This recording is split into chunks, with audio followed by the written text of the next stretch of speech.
Хэрхэн вебээс цаг нөхөх хүсэл дэлгээх хүсэлтийг зөвшөөрөх вэ? Цагийн бүртгэл зэсний цагийн мэдээ хэсэг рүү орно. Үүнд ажилласан цагийн дэлгэрэнгүй харагдана.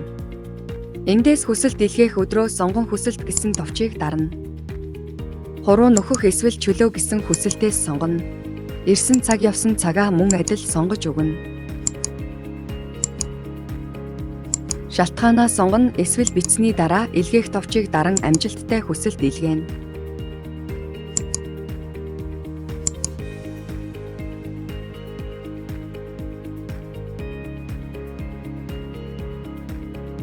Илгээсэн хүсэлтийг баталгаажуулахын тулд хүсэлтийг зөвшөөрөх эрхтэй бүртгэлээр нэвтрэнэ.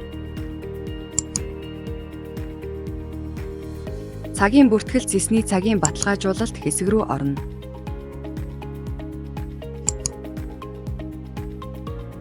Энд хүсэлтүүдийн мэдээлэл байх ба хүсэлтээ сонгон зөвшөөрөх эсвэл цуцлахыг дарна.